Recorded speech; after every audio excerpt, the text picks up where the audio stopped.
আসন্ন দুর্গোৎসব পালন করব।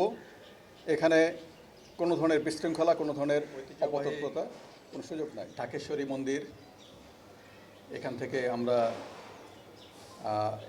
আমার সঙ্গে উপস্থিত রয়েছেন বাংলাদেশ পূজা উদযাপন পরিষদের এবং মহানগরী পূজা উদযাপন পরিষদের সম্মানিত নেতৃবৃন্দ। আমরা দীর্ঘ 800 বছরের পুরাতন ঢাকেশ্বরী মন্দির পরিদর্শন করলাম। অত্যন্ত উৎসাহ উদ্দীপনার সঙ্গে আমরা দেখলাম পুণ্যার্থীরা পূজা অর্চনা করছেন এবং এখানে আসন্ন দুর্গাপূজায় কেন্দ্র করে নিরাপত্তা ব্যবস্থা নেওয়া হয়েছে। আপনাদের মাধ্যমে এই ঐতিহ্যবাহী ঢাকেশ্বরী মন্দির থেকে সারা বাংলাদেশের প্রতিটি অঞ্চলে সনাতন ধর্মাবলম্বী ভাই ও বোনদের শারদীয় শুভেচ্ছা জানাচ্ছি। আশা করছি 31,000-এর অধিক, 31,500 সংখ্যাটা কম বেশি হতে পারে। পূজা মণ্ডপে অত্যন্ত শান্তি শৃঙ্খলা সহকারে পরিপূর্ণ নিরাপত্তার সঙ্গে, ধর্মীয় উৎসাহ উদ্দীপনার সঙ্গে এবং উৎসবমুখর পরিবেশে পূজা উদযাপন হবে। এই পূজার ক্ষেত্রে বাংলাদেশ পুলিশ এবং অন্যান্য আইনশৃঙ্খলা বাহিনী সার্বিক নিরাপত্তা প্রদান করছে। নিরাপত্তা ব্যবস্থার যদি একটু বলতে চাই, সেক্ষেত্রে বলতে পারি যে আমাদের নিরাপত্তা ব্যবস্থার 3টি পর্যায়। এখন প্রাক পূজা যে ব্যবস্থা, পূজার আগে সেই ব্যবস্থার ক্ষেত্রে আমরা প্রতিটি জায়গায় টহল বাড়িয়েছি। নিরাপত্তা ব্যবস্থার জন্য অন্যান্য যে সিকিউরিটি এলিমেন্ট স্কেলেটন আকারে মোতায়েন হয়েছে। গুরুত্বপূর্ণ পূজা মণ্ডপগুলিতে ইতিমধ্যে আনসার ভিডিপি মোতায়েন হয়েছে এবং আগামীকাল থেকে বোধন এবং ষষ্ঠী পূজা থেকে সকল পূজা মণ্ডপে আনসার ভিডিপি মোতায়েন হবে। অন্যান্য পুলিশের যে স্ট্রাইকিং ফোর্স, টহল ফোর্স, তারাও মোতায়েন থাকবে। এবং আপনারা জানেন যে আইন শৃঙ্খলার জন্য এখন সশস্ত্র বাহিনী প্রতিটি জেলায়, প্রতিটি অঞ্চলে মোতায়েন আছে। তারাও কিন্তু পূজার ডিউটি পালন করবে। এছাড়াও সীমান্ত এলাকায় বিজিবি, উপকূলীয় এলাকায় কোস্টগার্ড, নৌ অঞ্চলে নৌ পুলিশ সহ বিশেষায়িত যে পুলিশ বাহিনী রয়েছে তারাও কিন্তু দায়িত্ব পালন করছে।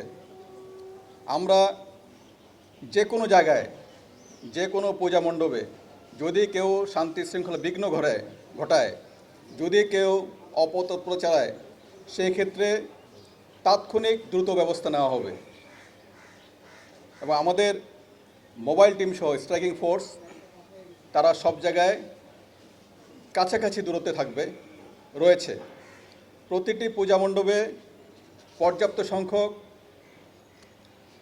শৃঙ্খলা বাহিনীর সঙ্গে, আনসারি বাহিনীর সঙ্গে ভলান্টিয়ার গ্রুপ রয়েছে। তারাও কিন্তু 24/7 কাজ করছে।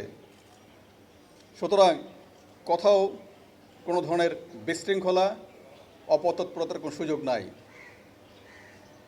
আমরা সাইবার মনিটরিং জোরদার করেছি, সাইবার প্যাট্রোলিংয়ের ব্যবস্থা রেখেছি, যাতে করে কেউ ইলেকট্রনিক বা সোশ্যাল মিডিয়ার মাধ্যমে কোনো ধরনের মিথ্যা প্রচারণা, গুজব, অতিরঞ্জন কোনো কিছু ঘটাতে না পারে।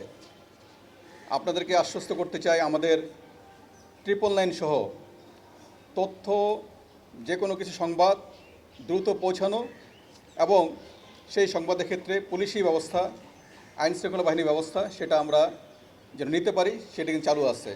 প্রতিটি জেলায়, প্রতিটি উপজেলায় এবং পুলিশ হেডকোয়ার্টার্সে আমরা কন্ট্রোল রুম চালু করেছি, যেখান থেকে যে কেউ তাৎক্ষণিকভাবে যে কোনো সংবাদ জানাতে পারবেন। National telecommunication monitoring centre NTMC, তাদেরও কিন্তু ব্যবস্থা আছে। আমরা চাই যে সকলে সম্মিলিত প্রচেষ্টায় একটি উৎসবমুখর পরিবেশে পরিপূর্ণ নিরাপত্তার সঙ্গে আমরা আসন্ন দুর্গোৎসব পালন করব। এখানে কোনো ধরনের বিশৃঙ্খলা, কোনো ধরনের অপতৎপরতা কোনো সুযোগ নাই। আর কিছু যদি আপনারা কোনো প্রশ্ন থাকে সেটা আমি শেয়ার বলতে চাই। পুলিশ সদস্যরা সারা দেশের পূজা মণ্ডপগুলোতে কতটুকু নিরাপত্তা দিতে সক্ষম বলে আপনি মনে করেন? না, একটা ঘটনার প্রেক্ষিতে আপনি জানেন যে ঘটনাটা আমরা ফেস করেছি সেটা তো আনপ্রেসিডেন্টেড। আমাদের বাহিনীর 44 জন সদস্য এই ছাত্র জনতার যেখানে সহস্রাধিক ছাত্র জনতা শহীদ হয়েছে, আমাদের বাহিনীরও কিন্তু 44 জন সদস্য তারা শহীদ হয়েছে। এবং তার প্রেক্ষিতে আমাদের বাহিনীর ভিতরে এক ধরনের নিচের দিকে বিভিন্ন ধরনের তাদের বক্তব্য ছিল, সেটা আপনারা সবাই জানেন। তার প্রেক্ষিতে রাজারবাগেও অনেক ধরনের এক ধরনের সিচুয়েশন তৈরি হয়েছিল। আমরা সেই জায়গা থেকে তাদের হৃত মনোবল, হারানো মনোবল সেটা ফিরিয়ে আনার জন্য যে কার্যক্রম সেগুলি কিন্তু চলমান আছে এবং ইতিমধ্যে সবাই কাজ করছে সব জায়গায়। তার এই মনোবল ফিরিয়ে আনার বড় কাজ হচ্ছে পুরনো যারা কোনো একটা জায়গায় দীর্ঘদিন কাজ করেছে, নানা কারণে তারা ওই জায়গায় একটু কাজ করার ক্ষেত্রে কিছু বাধা বিপত্তি তৈরি হয়েছে, তাদেরকে অন্য জায়গায় সরিয়ে নতুন জনবল আমরা ওখানে দিয়েছি, এই কাজগুলি করেছি। ধন্যবাদ।